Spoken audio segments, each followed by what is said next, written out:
Welcome to the 163rd broadcast of the T-Row Show. It's your host, Keith. Got some fellers on the lines, just visiting and watching the show.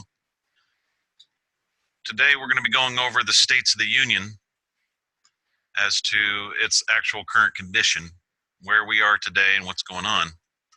And I can tell you folks that we are running out of time. We have about 22 years before this country is gone. So, and I'll show that to you here in a minute. What we're going to talk about here is we brought the original states of the Union back in 2016. Here's the I've got a lot of windows open, so if the connection gets a little bad, just please bear with me. The government of the United States of America hereby reintroduces the existence of the states of the Union. We had to throw that in there. I wanted to throw this in here too. It says this is the definition of a state. And I opened this up in a very large window. And you can find this just by going on to reignoftheheavens.com and putting in states of the Union. Down here it says in this section that wherever the word state, lowercase s, is used in this act,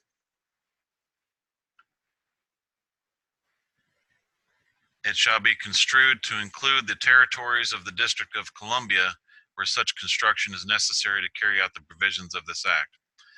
What this means is, the state is used in this act, it shall be construed to include the territories in the District of Columbia. So this is the outside U.S. territories and the District of Columbia. The lowercase s state does not include the states of the Union. Otherwise, it would have said to include, but not limited to. So when it says it shall be construed to include the territories, that means it's exclusive to the territories and the District of Columbia. And that's right down here. That's lowercase s state.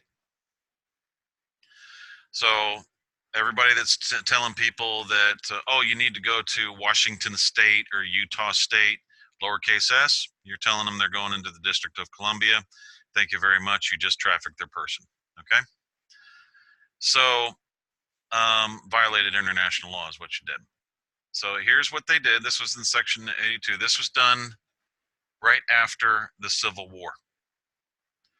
It's where the District of Columbia began to create states within states. It was a lowercase s state within a state, upper and lowercase s state, meaning states of the Union. So that was this right here. And what we did, there it is. Okay, so what we did was we reintroduced the existence of the states of the Union. And this uppercase O here, that's just the website, and the uppercase T, that's the website doing it, and the theme, that's not what was written on the back end of it. Okay, so that's just the theme. Okay, so be it further enacted that wherever the word state is, that's what they're saying right here. Okay, this is the smaller part of it, and here it is right there. So lowercase s state right here means specifically territories and District of Columbia. Nothing else. All right, so that means it's separate from the states of the Union right here. Uppercase S state. Okay, now let's go over here. We'll go ahead and drop that. Same as in here, defendants have correctly stated a well-established principle of law that the government of the United States is foreign as to the states of the Union right here. Within the rule of private international law, that penal statutes of one sovereignty will not be enforced by another. So that means that the United States and their little states within the country, when they created states within states, which is what they did, it's illegal as hell, they trafficked your person to that little state through offshore territories, through the Internal Revenue Trust. So what we do is when you do a Rezoned Declaration into the states of the Union, this right here also means, the states of the Union also means the United States of America, which is the upper and lowercase t. The United States of America, same entity, as the 1781 Articles of Confederation. That's the year 1781, over 240 years ago. So no, we did not claim or buy anything, some Scottish corporation crap. That's ridiculous. Okay, we're not going to get too far into that because it's actually down just a bunch of lies, and it's going to waste a lot of people's time. So this is well-established law. Okay, so we have here, this was all of the states of the Union of the United States of America. That's upper and lowercase t. And keep in mind, in the back end, it does not have an uppercase O. That's the theme on this particular website that's doing that. Okay, have been declared into existence, addressed in territories, meets and bounds, recorded and published. Okay, so you're welcome. We brought back the states of the Union, which caused or showed where the District of Columbia was violating the law with all lowercase s state in their definition just after the Civil War. Okay, which is on this particular one right here. So the National Assembly nationalizes the states of the Union original Constitution, and hereby grants the metes and bounds back to each state. So what we did is we nationalized these. We took them out of a private exile ownership type thing and brought them into existence. And we have about 15 or 16 of those national constitutions already done. And we did have them, we were starting to build on them, but the people that were there were having a real hard time understanding how a state runs. And this government, the government of the United States of America, that's the original, okay, the United States of America, not the United States Constitution, because we're foreign to that, not that one. We had a hold on one second. Okay, folks. I was in the middle of a sentence and lost my train of thought, so I had to go back and look at this. What the problem is that for everyone's information, that was the definition of the state was altered. Okay, when the definition of the state was altered, the definition alteration was intended to obliterate the existence of the states of the Union. Some may argue that the definition was compartmentalized to that particular act. However, the same definition has been standard operating procedure for the District of Columbia since June 30th, 1864 to present time. That was June 30th, 1864 to present time. The city-state that committed said act was the city of Washington, D.C. The city of Washington, D.C. committed this act in the name of the District of Columbia. Okay, so they tried to stamp out your inheritance and take it, is what they were doing. It's pretty simple.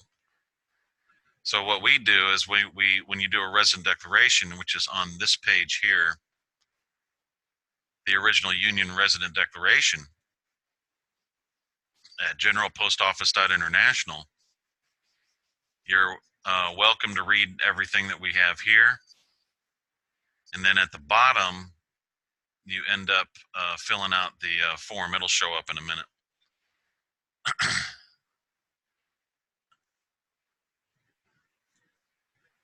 And once that happens, then you end up getting a natural area code, okay? So it's original Union State Resident Declaration form. That's where you start, okay? And this brings your person back on shore and within the states of the Union. And we do all this administrative work all the time. This is growing constantly. We get resident declarations every day. I'm not kidding about that. We just got another one today. So every day someone does a resident declaration, or I get 2, maybe 3 of them. And then what happens to those is they get forwarded to the registrar and the Secretary of State. And the registrar will once she gets caught up, or she's moving along, or she gets to you in line, you end up getting an email from her. So pay attention to your emails. This is a digital signature, so therefore your resident declaration is absolutely legal. You can find your NAC codes here, here, and here. Okay, there's just a natural area code is all it is. So for everybody else, well, once you get that done, then you end up going over to the Department of State for the government of the United States of America, and you'll end up at the entity recording. That's where you go into business. Okay, you start your business. We change your name, we change how you do business and your person and everything else. And once that ND is published, then you've got yourself a business. And by the way, if we were, claiming some stupid, what is it called, Scottish company or some other crap that we were lied about, we wouldn't have the year 1781 in the name.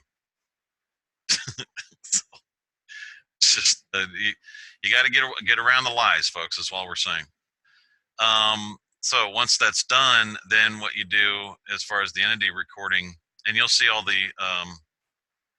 let's say government services, basic information needed, claim your nationality, resident, all that stuff. After that, you can open up a bank account. You can join the North American National Party, which you do. We have our own political party, and we have chapters throughout the country. Here's the American National Union. This is growing exponentially, and this is where you can get a driver's license, you get your ID card, your business certificate, membership certificate, and you can get a driver's license and registration. You register your cars here too. They got rid of the private registration in all the states. All the lowercase s states, the District of Columbia did that. So we're bringing that back within the original union. So this ANU is from 1774, brought forward to the present time. 1774, brought forward to the present time, the original union. The original Constitution was revamped and republished. Okay, now remember, we're foreign. The states of the Union are foreign to the United States. Got to keep that in mind. Okay, United States is here. Guys, just let me know if this isn't switching. Okay, if you don't mind. This is the corporate headquarters of the Bank of New York Mellon. This is in Manhattan Island. Okay, they're the only ones that use this in their address, which is United States. New York, 10286. Notice that everybody else stops there, but they're the only ones that use United States in their address, anywhere in the country, even the White House. Okay, so keep that in mind. This is the Bank of New York Mellon. This was the first bank in Manhattan Island. Okay, this is right here, the jurisdiction of the United States. This is a cornerstone. That's the jurisdiction of the United States. This is when they put their stones in there. This is another term for it, jurisdiction of the United States. I didn't say it was the United States. That's the District of Columbia. This is jurisdiction of the United States. It's different. And this is the cornerstones all the way around Washington right here. Okay, and they all have that wording in there. Some are too old, but most of them are not. Jurisdiction of the United States. So the District of Columbia is a jurisdiction of the United States, but it doesn't mean that it's not Washington, D.C. or its own city-state. It just means the Bank of New York Mellon does business there. Okay? And those are the bankers. They're the ones that created the lowercase s state. They're the ones that declared war.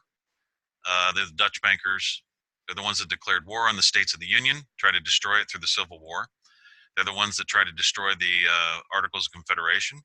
They're the ones that try to destroy everything I just showed you is the original Union, the original American National Union. They're the ones that are putting you out of your houses. They're the ones that are getting rid of the promissory notes to get rid of any form of equity so they can steal your equity. They're the ones that have enslaved you. They're the ones that are bringing Muslims into the country to overtake you and destroy you. They're the ones doing all of it because they're the only ones that have any money.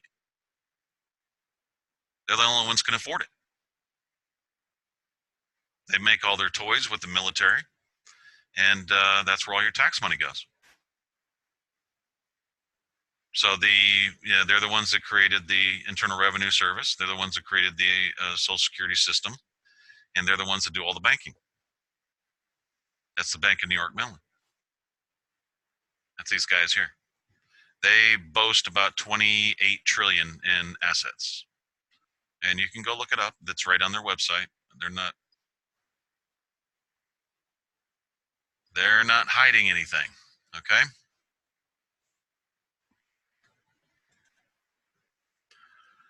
And there you go. Everything is in place.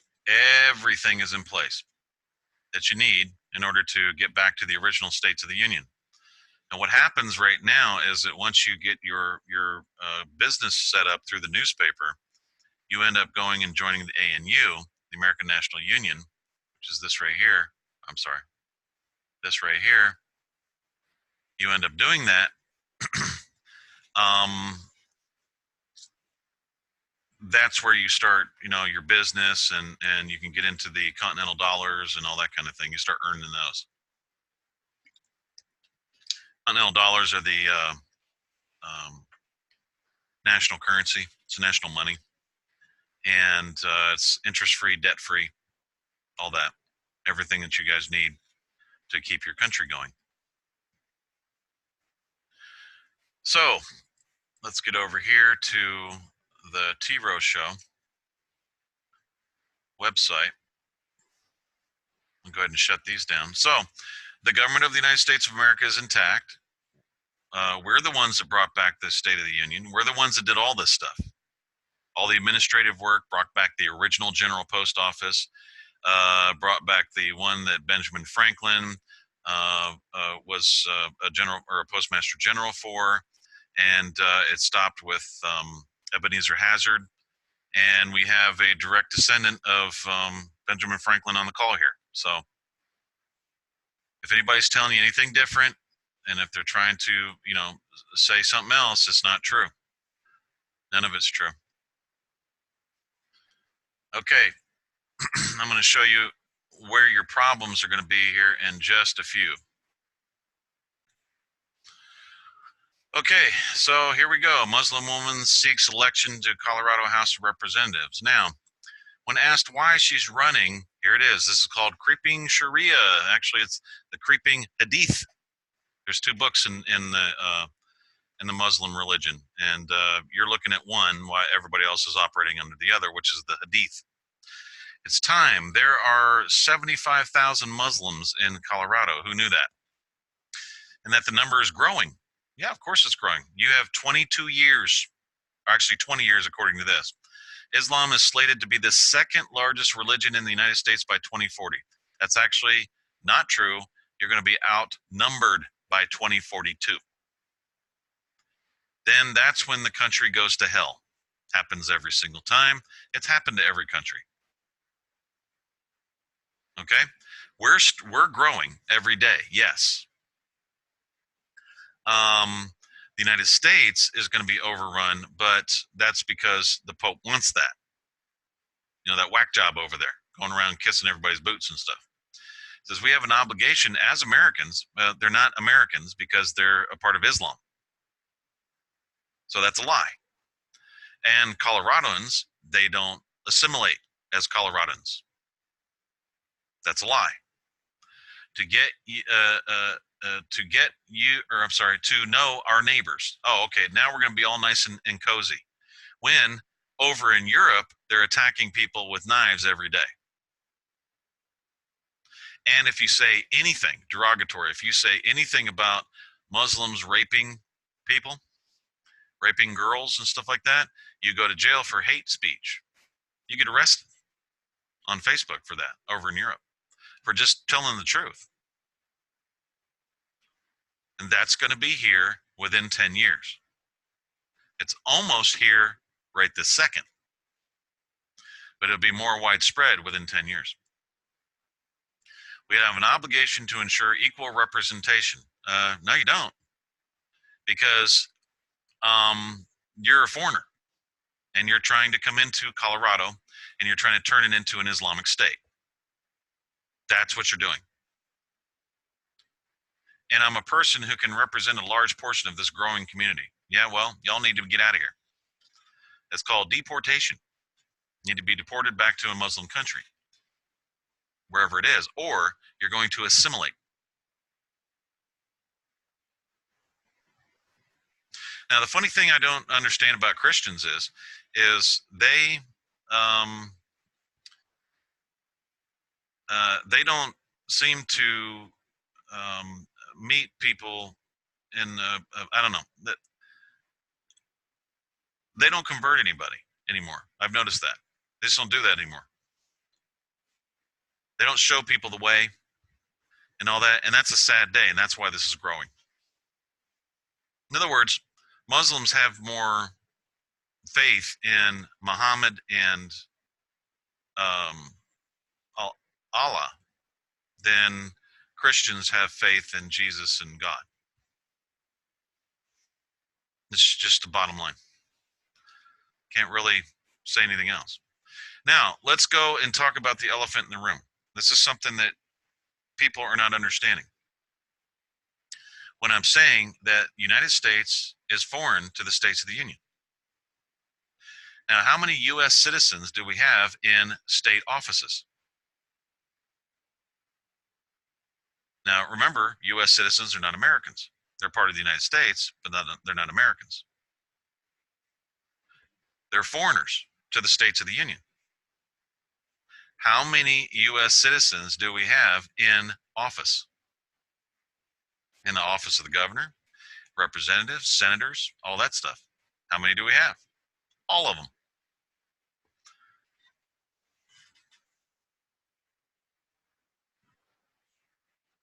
In other words, you have to think about this for a minute, because the qualifications for office are not even correct. Because what? Because U.S. citizens made them up. There were no Americans that made them up. There were U.S. citizens that made up the qualifications for office. So what did they do? They became citizens of Manhattan Island, and their jurisdiction was in the District of Columbia. And what they did was they started spreading out into the states, and they started taking over offices. And they never assimilated to the ways of the states of the Union. They never assimilated to anything. They did the exact same thing that Muslims are doing now. They didn't assimilate. It's called what comes around goes around. The exact same thing. They came in, they started making up all the rules. They had these stupid freaking statutes and laws, showed their greed. Most of them right now are devil worshiping and eating children. They're attacking civilians every day in one aggression or another, whether it's slight or major aggression.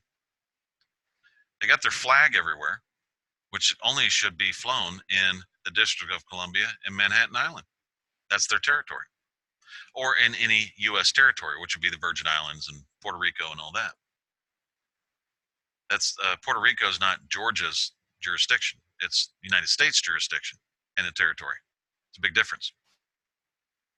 And if U.S. citizens are foreign to the states of the Union, meaning the United States of America of 1781, why are you in office, in those offices as a U.S. citizen? You don't qualify. You're a foreigner.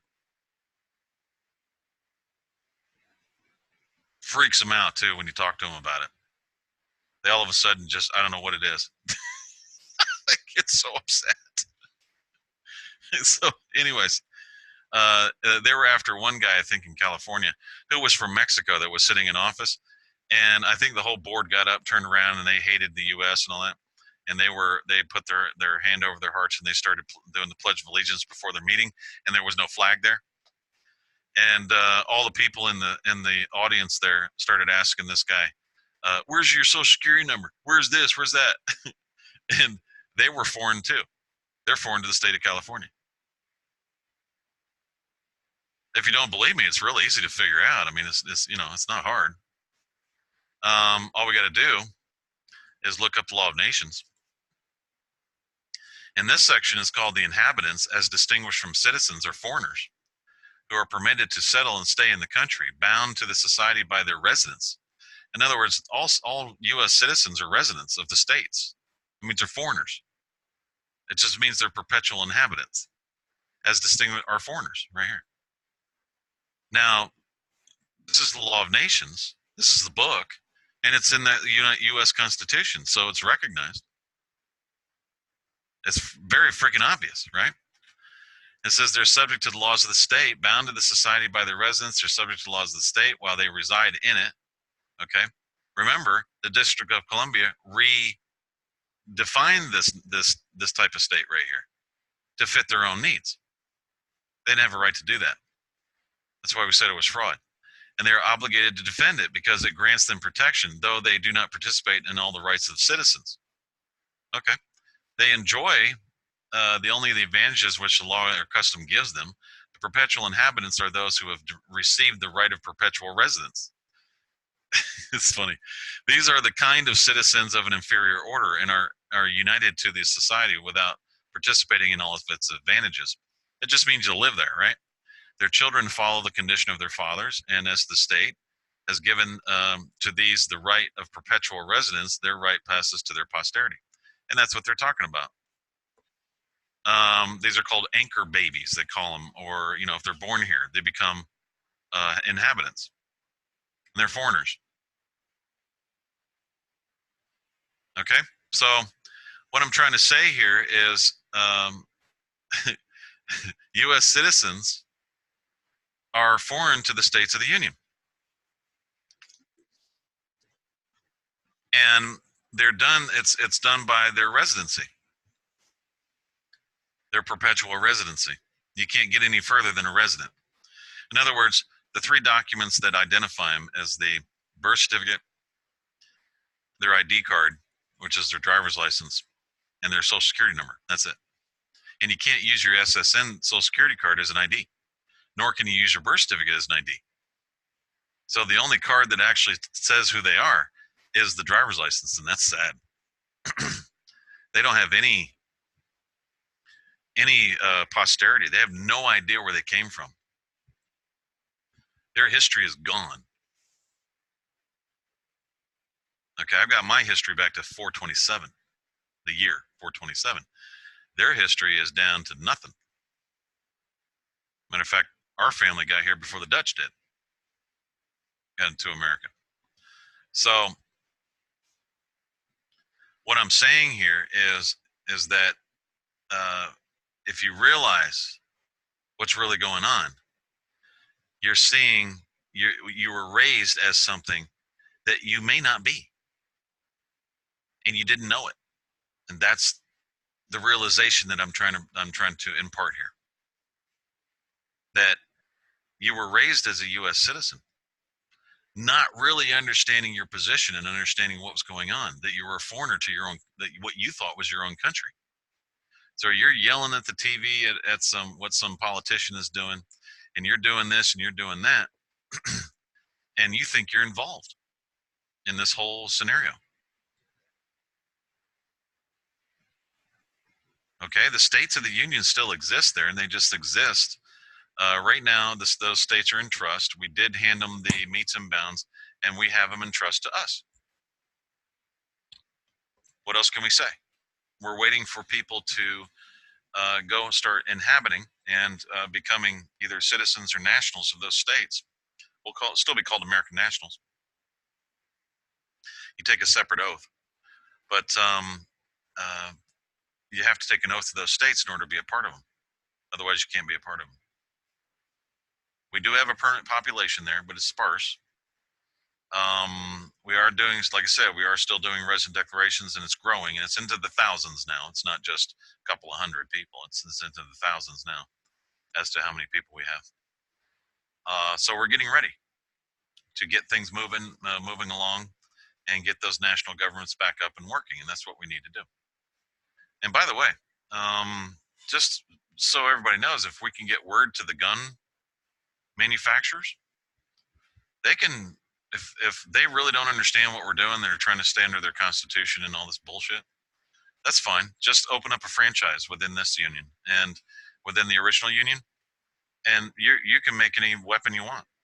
Doesn't matter what you make within our union.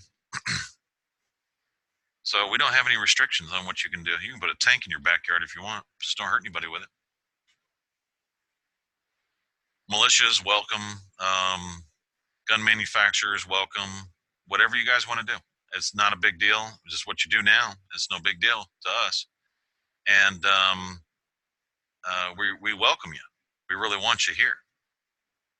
So you can open it up as a franchise. In other words, a representative, maybe your registered agent, can come over and open up a franchise of your business. We'll put it in the newspaper. You can go right over and start and become a member of the American National Union and operate under your franchise. And you can make weapons all day long. Okay?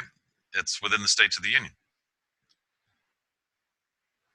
So at any rate, thanks for listening. I hope I'm trying to keep these shorter now than I used to. And keep watching the T-Rose show and the website because we keep getting more and more listens on that. We get about 6 million a week right now. It's average about it's between 4 and 6 million. I'd say it's average of yeah, I'd say about 6 million. I can't really lie about that, or I can't exaggerate on it. I can see the numbers, and that's what they are. So that's it. So anyways, thanks for listening to the 163rd broadcast of the T-Rose Show, and we'll see you next week.